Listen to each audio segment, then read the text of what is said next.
Most people think that to speak English fluently, you need to memorize all 170,000 words in the dictionary. They wake up and look at long, boring vocabulary lists. They focus on difficult grammar. And you know what that does? It creates stress. Exactly, David. And when we are stressed, our brains actually shut down. It becomes harder to learn. Today, we're changing the game. We're going to show you how to talk about your daily routine with a focus on relaxation and mental health. We aren't just going to give you words, we're going to give you a system. You don't need 170,000 words, you can actually communicate your whole day with just 521 core words. Today, we're focusing on the peaceful routine. By the end of this video, you'll have a set of shadowing sentences that will help you speak clearly and confidently while keeping your mind calm. Ready to start? Let's dive in. Hey, before we talk about the routine, let's introduce ourselves properly for the new listeners. Hi, I'm David. I've been teaching English for years, and my goal is to make you realize that you already have enough English inside you to start speaking today. And I'm Rose. I love focusing on the feeling of the language, how we use English to connect with ourselves and others. David, if someone asks us, "Tell me about yourself," usually we talk about our jobs. But for mental health, we should talk about what we like to do to relax. Great point. Instead of saying, I am a manager, try saying, I am someone who enjoys a quiet morning.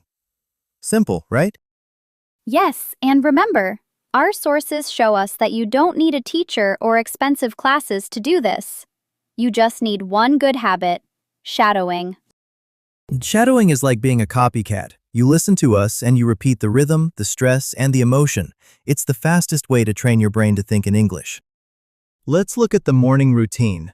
Most textbooks teach you, I wake up, I brush my teeth, I go to work. That's a bit robotic, isn't it?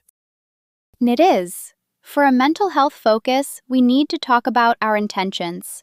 This is where we use two very important words: hope and wish.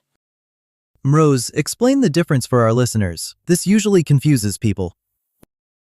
It's simple. We use hope for things that are possible in the future. For example, I hope I have a peaceful day today. It feels positive. But wish is for things we want, but are probably not true or impossible right now. Like, I wish I didn't have to go to work today. Exactly. If you want to stay calm, focus on your hopes. Let's try some shadowing. I'll say a sentence for a mindful morning, and I want you, the viewer, to repeat after me.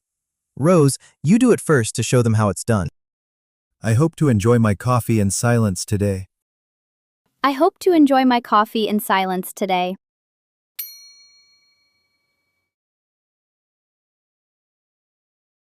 Good, let's try another. I wish I had 10 more minutes to sleep, but I am ready for the day. I wish I had 10 more minutes to sleep, but I am ready for the day.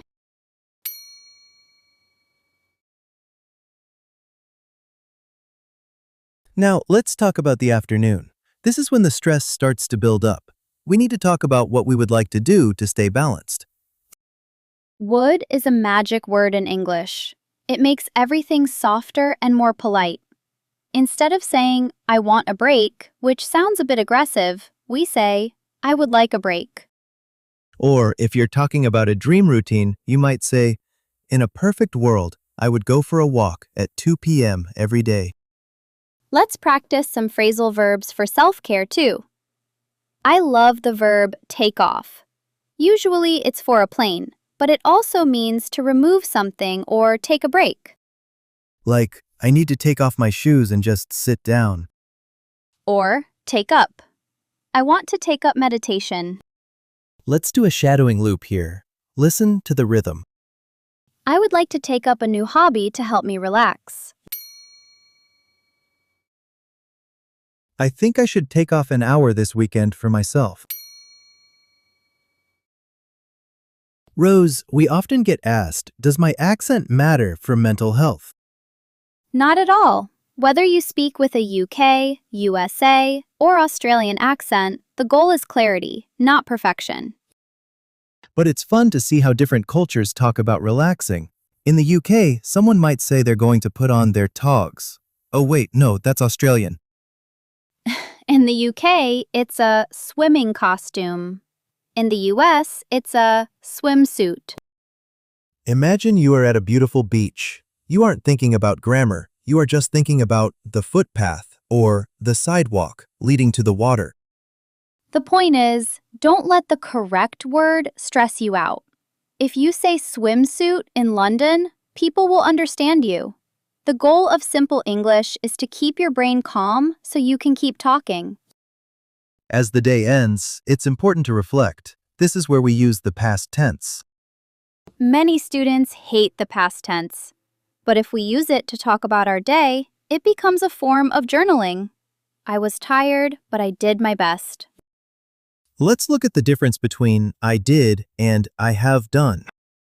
I did my meditation at 8 p.m., a specific time. I have done my meditation today. It's finished, and I feel good now. Let's practice some wind-down sentences. Today was a busy day, but I feel grateful.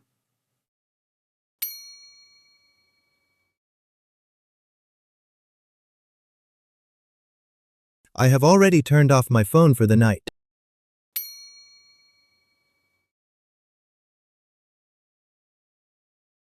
We've covered a lot today. We talked about using hope for the future, would for self-care, and simple reflection for the evening. Remember, you don't need a teacher to be fluent. You need a routine. We want to challenge you to a 5-day shadowing challenge. And every morning for the next 5 days, pick just one sentence from this video. Say it out loud 10 times while you make your coffee. Train your mouth to speak English naturally. If you do this, your brain will stop translating from your native language and start thinking in English. Thank you for joining us at RealSpeak English Podcast. If you enjoyed this peaceful routine lesson, please subscribe and leave a comment below. Tell us, what is one thing you hope to do for your mental health tomorrow? We read every comment. See you in the next episode. Stay calm and keep speaking. Speak real. Speak confident.